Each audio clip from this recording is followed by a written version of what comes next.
Eh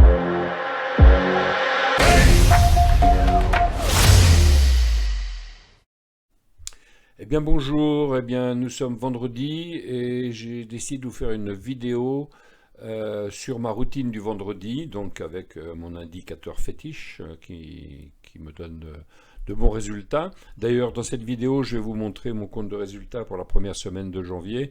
Vous allez voir que c'est pas mal, il y a 11 trades gagnants, 11 trades perdants ou neutres. Ben, vous allez voir que le ratio est quand même très bon pour une semaine, hein, une semaine, voilà. Bon, donc dans cette vidéo, je vais vous montrer sur mon compte réel, donc on va regarder ce que nous donne le screener de l'indicateur BET, comment j'analyse les titres qu'il me propose et comment je prends les trades en direct avec les stops et prises de bénéfices. Donc voilà, et on passe de l'autre côté immédiatement.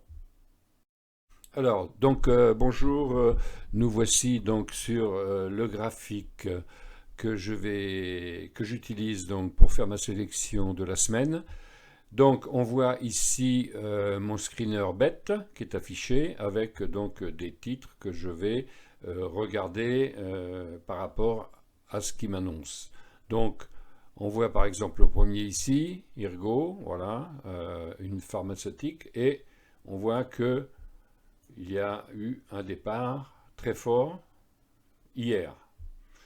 Et donc, ce genre de configuration, personnellement, même s'il y a un signal, je me méfie quand même sur les pharmaceutiques parce qu'il suffit d'une news, tout le monde s'emballe. Et vous voyez, j'ai tracé Fibonacci entre le plus haut et le plus bas d'hier. Et là, aujourd'hui, on est pile sur les 50%. Vous voyez, donc bon, c'est bien, parce qu'il n'est pas descendu plus bas, il a redémarré ici. Aujourd'hui, il est là, il est sur les 50%, mais c'est pas le genre de figure que j'apprécie. Juste pour info, je vais vous montrer mes résultats de la semaine, donc première semaine de janvier. Donc ça, on est sur mon compte réel. Et donc c'est du vécu et je vais vous le montrer. Je vais vous le montrer avec précaution. Je ne voudrais pas montrer la totalité enfin la valeur du compte, quoi, hein, parce qu'après tout c'est quand même encore un peu privé. Mais je vais vous amener ça tranquillement pour pas qu'on voit le numéro de compte en plus. Donc je mets ça ici, je l'amène. Alors je vais le baisser un petit peu, hop, pour qu'on ne voit pas mon numéro de compte. Voilà. Bon, donc ça c'est les résultats de la semaine. Donc 2022, mois de janvier, 417, 417 de gains. Donc qu'est-ce qu'il dit? Il dit que on a fait donc alors nombre de trades 22, 11 gagnants, 11 perdants. Vous voyez? Bon. Alors, 50-50, et pourtant, vous voyez, le perdant, c'est le maximum, c'est 176, alors que non, c'est ici, pardon, la perte maxi est à 54, et le gain maxi, 276. Vous voyez que il y a de la marge. Et si on fait la moyenne des gains, on s'aperçoit que on fait deux fois. Hein, c'est 16,32, voilà. Donc on fait deux fois plus de gains que de pertes, ce qui est tout à fait normal. Donc les pertes sont toutes petites puisqu'on met le stop sous le plus bas et puis on prend deux ou trois fois le, donc le stop. Hein, voilà. Donc voilà, c'est pour montrer que finalement c'est payant l'indicateur bête. Maintenant, c'est vous qui voyez. Alors, donc, comment je fais? Je passe en revue tous les signaux qui me sont donnés par l'indicateur. Donc, celui-ci, je ne le prends pas, c'est une pharmaceutique, il y a du potentiel, c'est sûr, mais cette grande bougie, là, bon, c'est pas ce que je cherche des choses régulières. On va prendre, pardon, hop, clôture de bourse fermée, voilà. Donc, on va prendre deuxième de la ligne. Voilà. Donc, on va le monter un peu. Voilà, mon signal bête est apparu ici. Alors, j'ai déplacé ça, voilà. Donc mon signal bête est apparu ici sur une baisse. Donc c'est surprenant, mais certainement que le signal était donné par ailleurs. Et on voit qu'on est sur un plus bas, quoi, hein. Bon. Donc, on n'a pas encore de moyenne 200, donc parce que c'est un titre certainement assez récent. On est sur le Nasdaq, au fait, hein, oui, je ne vous ai pas dit, c'est là-dessus que je fais la plupart de mes trades, hein, parce que ça bouge beaucoup plus euh, que sur le PEA, que je traite aussi, mais bon, marre. Alors, ça serait si le signal est bon, mais on en a eu un ici qui a été annulé aussitôt, hein. Donc on en a eu un ici qui a été annulé, un à la vente ici, un à l'achat ici, et puis c'est reparti. Bon, alors voilà, on est quand même loin en dessous de la moyenne de 100, donc l'alligator, il est, hop, comment est-il? Est-ce qu'on est au-dessus des dents ou pas au-dessus des dents? Ça fait le critère principal, donc on n'est pas au-dessus des dents, on n'est pas au-dessus, on est dans un range pour l'instant. Donc je ne prends pas. On passe à la suivante, une biotech encore. Donc celui-ci, on a un signe d'achat ici. On a un potentiel pour doubler. C'est encore une pharmaceutique, j'aime pas trop. Parce qu'on fait des gros gains, mais bon. Alors par contre, voilà, on pourrait se dire, tiens, le potentiel est quand même intéressant puisque si on reprend les plus hauts, donc on va les matérialiser. On a donc le plus haut ici et on pourrait éventuellement viser en premier objectif celui-là. Alors, ça donnerait quoi en pourcentage? Donc, si on achète aujourd'hui, on pourrait viser un premier gain de 80%. Et éventuellement, pourquoi pas aller chercher 170%. Alors, ça c'est évident, c'est sur de la pharmaceutique. Donc oui, cet objectif quand même est très ambitieux, mais sur les pharmaceutiques, pourquoi pas. Maintenant, pour des gains comme ça, quel est le risque? Si on le limite au maximum, on pourrait dire que de là au plus bas, on a 25%. Voilà. Alors, est-ce qu'on est prêt à risquer 25 pour en faire 80? Évidemment oui, mais 25 c'est beaucoup. Et donc si on le met sur le dernier plus bas qui est ici, ça ferait 11%. Donc dans ce cas-là, je tente ma chance avec une demi-position. Donc, alors je tape en dehors de l'écran une demi-position. Et je vais donc lancer mon ordre d'achat. Hop, et voilà, validé. Donc, Achat au marché exécuté. et j'ai mis mon stop automatiquement plus bas ici, voilà. Donc, ajouter une limite. Donc, on va aller ici, valider. Donc, si on monte ici, on en vend deux. Voilà, validé. Et si on monte ici, on vend le solde. Validé. Voilà. Donc voilà ma routine du vendredi. Alors ensuite, GoPro. GoPro, ce sont les caméras. GoPro, ça fait des yo-yo. Je la vois souvent. Jamais encore vraiment tradé. Donc, on a eu une grande baisse, il est reparti à la hausse, et là, il est en train de se stabiliser. En fait, vous voyez, si on regarde l'alligator, on est en range. On passe. Honeywell. Honeywell International.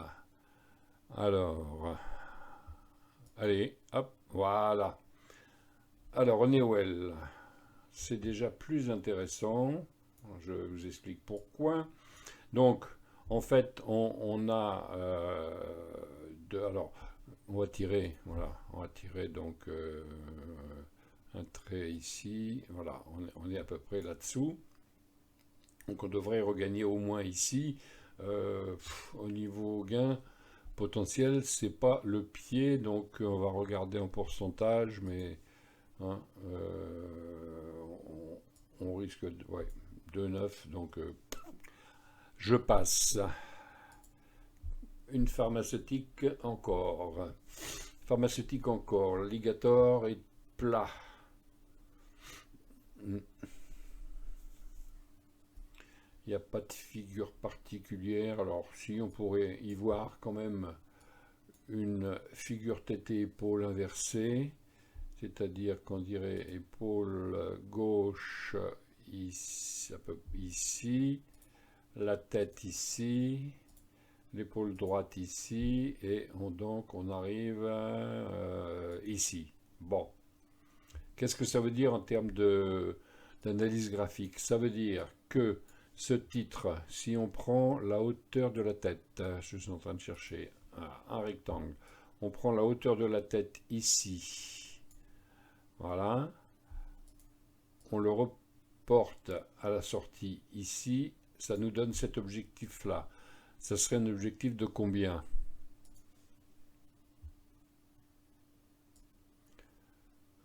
22%. Voilà. On va mettre pile dessus, voilà, 24%, c'est intéressant. Et le plus bas étant ici, le risque est très minime. Donc 24, et on pourrait mettre le stop ici à 5%. Bon, moi je le mets à 10, donc c'est intéressant. Bon, bah, une pharma, le Covid, voilà, donc il y aura une première résistance certainement au plus haut ici, ce qui devrait nous donner quand même un premier pourcentage, si ça fonctionne, bah, de 17, hein, c'est pas mal quand même, hein. Donc pour moi ça me convient. Donc dans ce cas-là, je vais prendre une position. Alors, le titre vaut 7,32. Donc signal ici. C'est bête, hein, je vous l'ai dit, je l'ai appelé bête mon signal, hein. C'est un signal que j'ai programmé pour qu'il apparaisse sur l'écran, hein. Ce sont des indicateurs que j'ai assemblés ensemble pour avoir un signal sur l'écran. Donc signal de baisse ici, vous voyez, signal de baisse ici, il a baissé. Bon, maintenant on a un signal de hausse ici. On a une figure tête et épaule qui nous promet éventuellement 24% avec une étape à 17. Bon, bah, écoutez, voilà, hein, c'est de l'analyse de base.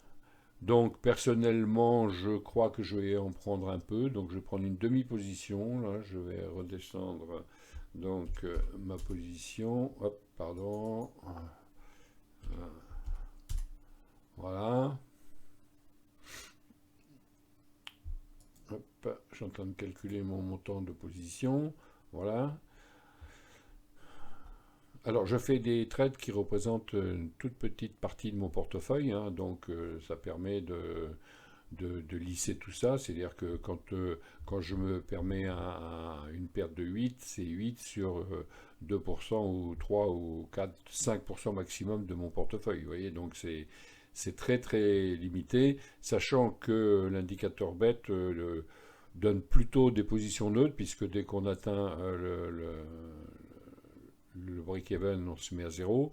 Donc quand je perds, c'est plutôt des positions neutres ou des petites sommes. Par contre, quand ça gagne, ben voilà, vous avez vu tout à l'heure, hein, je vous ai montré, hein, les rapports sont quand même très intéressants. Bon, donc qu'est-ce qu'on va faire avec celui-ci? Eh bien allez, on y va. Donc j'achète, voilà, validé, c'est fait. Achat au Voilà. marché exécuté. Donc mon stop là s'est mis à 10%, donc je vais le remonter sous l'alligator ici, disons à 8,9. Donc j'accepte de perdre 8-9% sur ce trade qui m'en promet 17, voire 24, et peut-être plus si ça veut bien s'envoler. Tout dépend de ce que c'est comme pharma. Voilà. Alors, ensuite, qu'est-ce que c'est que celui-ci? Voilà. Alors, lui, ben, il est parti très fort. Donc, le signal hier et aujourd'hui, vous voyez, boum, il est parti. Il est, bon, hmm, je- il est parti un peu fort. On est quand même au-dessus de la moyenne 200. L'alligator se retourne. On a clôturé au-dessus des dents. C'est quand même intéressant. Je vais regarder ce que c'est comme. Alors, hop, le titre s'appelle oula, très difficile à prononcer. Bon, voilà. Donc, allez bon, pourquoi il s'efface? Viens ici, toi, voilà. Donc, il s'appelle Umpqua Holding, c'est une société financière. Alors, il faut que je vous montre aussi quelque chose sur un écran que j'ai à côté. J'ai deux écrans. Je vais vous montrer. Je ne sais pas si je peux le mettre. Si je peux le mettre ici. Est-ce que je peux prendre ce tableau plein écran? Plein écran. Ah, non, je ne peux pas le mettre. Ou alors il faut que je prenne tout. Bon, bah, je vais prendre tout, je vais vous le mettre, hein. Donc c'est un site qui s'appelle finvis.com. Hop, je vous l'amène sur l'écran ici et je vais vous expliquer ce que je fais avec ça. Vous voyez, là, j'étais sur une... Ah, il veut pas. Hmm, voilà. Bah, je fais des essais, là, hein. Donc voilà, ça y est, il est sur l'écran. Et donc, on est... en fait, ce sont toutes les actions, les secteurs de la bourse américaine. Donc ça descend un peu plus bas parce que j'ai coupé mon écran pour pas qu'on voit mes choses personnelles. Et donc, quand c'est rouge, c'est que c'est en baisse. Quand c'est vert, c'est que c'est en hausse. Quand c'est vert clair, c'est en hausse. Alors, quand c'est rouge, ça chute de 3. Quand c'est rose, ça chute de 2. Et quand c'est à peine rouge, ça chute de 1. Quand c'est gris, c'est que ça n'a pas bougé. Et quand c'est vert foncé, 1%, vert moyen, 2%, et vert clair, 3%. Et je vous disais que l'action que j'étais en train de regarder était dans les financières. Donc on voit que dans le secteur financier, c'est plutôt rouge. Vous voyez ici? Hop, financiol, plutôt rouge. Rouge. Ah, voilà.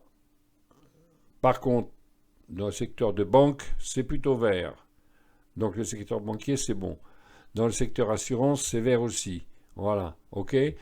Par exemple, si vous regardez Google, Alphabet, Facebook, tout ça, c'est rouge. Si on regarde tout ce qui est semi-conducteur, c'est rouge. Vous voyez, donc si vous voulez acheter pour le long terme, c'est bien, puisque quand c'est rouge, ça veut dire que c'est en baisse, donc il vaut mieux acheter quand c'est en baisse pour le long terme. Sachant que moi personnellement je fais du court terme, hein, je garde mes actions quelques semaines, maximum quelques mois, et je prends l'argent et je recommence. Voilà. Mais bon, ça c'est une question d'âge, hein, je ne suis pas vieux, je suis âgé, comme disait Aznavour, et donc j'encaisse tout de suite, moi. Si vous regardez par exemple les restaurants, oui, bon, bah McDo, voilà, 0,08, donc c'est à peine vert.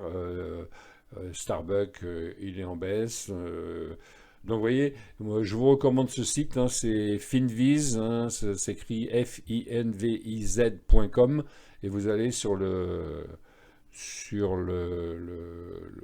plan, quoi, hein, vous aurez accès à ça. Voilà, bon, allez, on va repasser maintenant ici. Et donc je disais que cette société est dans les... Hop, et donc dans les sociétés financières, et les sociétés financières étaient plutôt dans le rouge, bien que celle-ci a un Vente stop signal d'achat. exécutée. Voilà. Bon, Sortie avec perte. on va passer à celle-ci. Alors celle-ci, bah, je l'ai analysée déjà avant de faire ma vidéo, donc je suis entré ici tout à l'heure, voilà, hein, sur le signal. Le signal était là, ça c'est mon signal d'achat. Donc voilà comment je fais. Je mets ma baisse à 7%, je prends 3 fois euh, 1 pour 2, hein, c'est-à-dire que j'accepte de perdre ça et je veux gagner ça. Ici j'ai un signal, la ligne blanche c'est break-even. Quand j'arrive ici, je mets mon stop à 0 et ensuite je laisse courir. Voilà. Donc je continue. Hawaiian Holding, ça c'est les voyages. Les voyages, on est en dessous, là est moyenne 200, on est au-dessus de l'alligator qui se retourne. Euh, c'est c'est intéressant, mais bon, le secteur des voyages avec le Covid et tout, moi, ça m'emballe pas. Donc ça, alors là c'est bien, on est au-dessus de la moyenne mobile 200. Vous voyez ici, là, la moyenne mobile 200 en jaune, hein, donc on est dans le vert, là c'est dans le rouge. Et l'alligator se retourne. On a un objectif qui est pas terrible, puisqu'on a une droite baissière ici à 5%. Bon, 5%, ça permet de mettre à zéro éventuellement, et puis s'il casse, c'est bon, sachant que l'objectif serait, ouais, l'objectif est pas terrible, hein. En admettant qu'il reprenne ce qu'il avait perdu, 7%, bon, ça me plaît pas. On continue. Trivago. Bon, Trivago, il fait beaucoup de yo-yo, hein. C'est ce qu'on appelle une penny stock, hein. C'est pas cher, hein, 2,23 $ l'action. Là, on est à 2,23 justement, et qu'est-ce qu'on voit? On voit que on est en dessous en moyenne 200. Alors l'alligator s'est retourné, effectivement. Le signal est arrivé hier sur une bougie d'hésitation. Aujourd'hui, ça ne bouge pas. On est vendredi. Qu'est-ce qui dessine une épaule, peut-être une épaule, un peu tirée par les cheveux parce qu'il n'y a pas assez d'espace de l'autre côté. Allez, je passe. To New Corp. Ça c'est voyage aussi, donc voyage, bon, on va laisser passer. Une financière, hmm, quel est le potentiel? Moi je regarde toujours éventuellement ce qu'on peut éventuellement gagner, donc on est à 11 et là-haut c'est 12, je passe. Alors, Paya Holding, je ne sais pas ce que c'est, mais voilà, on est en range, hein, donc il y a le signal, mais on est en range, donc je ne traite pas. Tout ça est expliqué, hein, si vous êtes intéressé par mon indicateur bête, là, hein, je vous envoie le code PayPal pour qu'il s'affiche sur votre écran comme sur le mien, là, et je vous envoie les conditions. Donc, une des conditions, c'est que l'indicateur ne soit pas endormi. Et là, il est endormi. Donc il y a un signal, mais on ne va pas le prendre parce que l'alligator dort. S'il dort, il n'a pas faim quand il va se réveiller. Alors plus il va dormir longtemps, et plus le signal, les prochains signaux seront importants, que ce soit à la baisse ou à la hausse.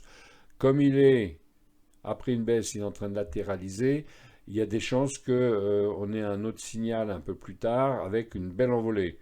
C'est comme ça. Plus c'est long, et plus c'est bon. Tiens, ça me rappelle quelque chose. Soyons sérieux. Alors, celle-ci, alors, on a une, deux, trois, alors une, deux, ouais, non. On est sous la moyenne de 100, donc ça me plaît pas. Metanex.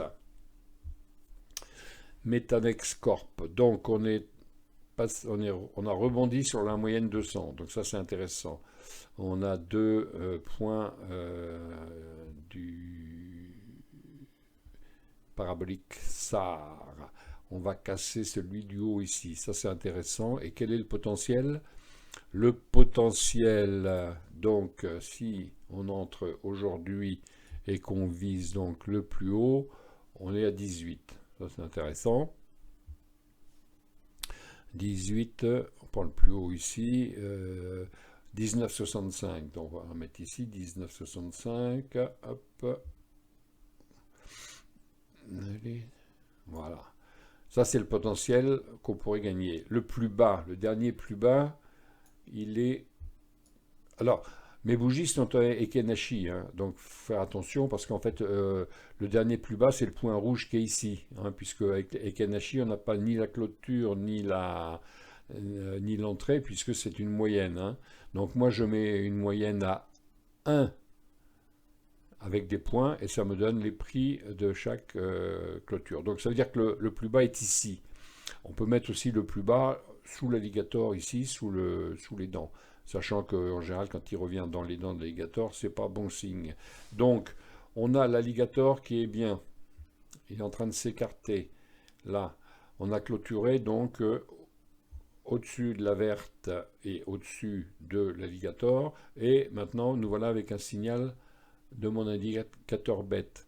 Donc, celle-ci est intéressante à prendre. Voilà. Alors, on a un gain probable, possible, potentiel, disons, de 19%. Donc, il faudrait que le stop soit quand même assez serré. C'est-à-dire que si on achète aujourd'hui, il faudrait que le stop il soit... Ah bah c'est bon, voilà. On met le stop sur l'alligator, ça fait 5. Donc 3 fois 5, 15, on a notre ratio qui est pas mal.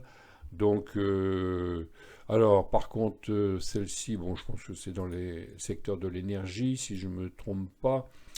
Non, matériaux de base, chimie. Bon, d'accord. Alors, je vais regarder sur mon écran d'à côté. Alors, vous le verrez pas parce que je ne vais pas le redéplacer. Ça fait des, vous voyez, c'est celui qui est ici, là. Voilà, hop.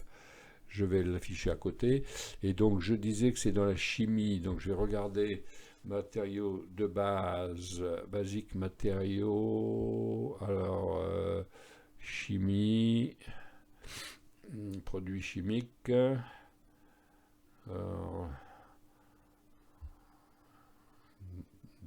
ouais. Bon, à part un qui est en baisse, tous les autres, globalement, c'est dans le vert. Globalement, c'est dans le vert. Alors, qu'est-ce qu'on peut dire? Si on trace les plus hauts ici, on prend 1, 2, 3, 4. Bon, il a touché, donc il a coupé ici, il est revenu pile dessus, vous voyez, avant de repartir. Donc, ouais, donc une baisse, une tentative de hausse, un pullback. Cette fois-ci, est-ce qu'il ira? Bon, bah écoutez, moi, ça me plaît bien. C'est le genre de configuration que j'aime bien. Il y a du potentiel là-haut. Donc, un stop à 5, ça me fait bien aussi. Donc, je vais en prendre. Voilà, donc achat. Hop, c'est fait. Validé. Achat au marché exécuté. Et je vais donc mettre mon stop là où j'ai dit, c'est-à-dire ici. Voilà. Mon stop ici. Voilà. Modifier. Voilà. Et je vise là-haut. Et je vise ici. Voilà. Si on arrive ici, voilà, validé. Et je vendrai 4 ici. Et les autres, je les garde pour l'avenir. Bon, ben voilà, vous voyez comment je procède. Hein. Donc, j'en fais encore une, par exemple. Bon, alors, ça, par contre, vous voyez, c'est vraiment parti. Le signal donc est arrivé sur la bougie d'hier. Et puis aujourd'hui, il est déjà parti de 6%. Alors, quel est le secteur de ce consommation cyclique? Consommation cyclique, je vais donc aller voir dans mon tableau ici. Donc, cyclique. Alors, consumer défensive et cyclique, c'est le contraire. Alors, consommation cyclique, bon, c'est quand même sérieusement dans le rouge. Hein. Bon, alors vous voyez, comme quoi, hein, il y a un signal, mais... Alors, se dit, c'est un titre qui n'a pas beaucoup d'ancienneté. Voilà. Donc, qu'est-ce qu'il donnerait comme potentiel si vraiment il retrouvait son cours là, ici, voilà, 11%. Allez, hop, je passe. Gulf Island. Bon, alors voilà. L'alligator dort, vous voyez, il dort. Et puis, un signal, ça part très fort. Bon, ça part très fort, mais on n'a pas encore le passage du parabolique SAR. Alors, qu'est-ce qu'il nous promet comme possibilité? Voilà. De 4 à 4,5, je passe. Alors, Kimu Corp, je ne sais pas ce que c'est non plus. penny stock, c'est-à-dire petit prix de $2. Il n'y a pas trop de potentiel puisque 2,80, je passe. Sterling Construction. Alors, le secteur de la construction, comment est-il? Donc, je regarde, hop, construction. Donc, voilà, industriel, restaurant. Alors, voilà, construction, c'est là. Oui, bon, c'est moyen, il y a du vert et du rouge. Alors, qu'est-ce qu'il nous promettrait celui-ci? Donc, il vient de 22, il a plafonné à 26 et on a un signal ici pour y aller. Bon, on n'a pas d'idée jusqu'où il pourrait aller. Donc, le signal est là. On en a eu un beau ici, mais on était dans l'alligator, vous voyez, donc c'est pas bon. Là, ici, l'alligator est en train de se retourner. Bon, il m'emballe pas. Alors, on en est à combien? Bon, ça fait une demi-heure la vidéo, donc je vais clôturer ici. Donc, je vous rappelle hein, que je vous propose donc de vous envoyer mon indicateur bête contre un petit paiement de 99 euros. Vous voyez ça sur les vidéos précédentes et puis vous me contactez sur le mail que vous allez trouver sur la dernière vue de cette vidéo et puis on en discute. Voilà. Allez, je vous remercie et je vous souhaite un bon week-end. Au revoir.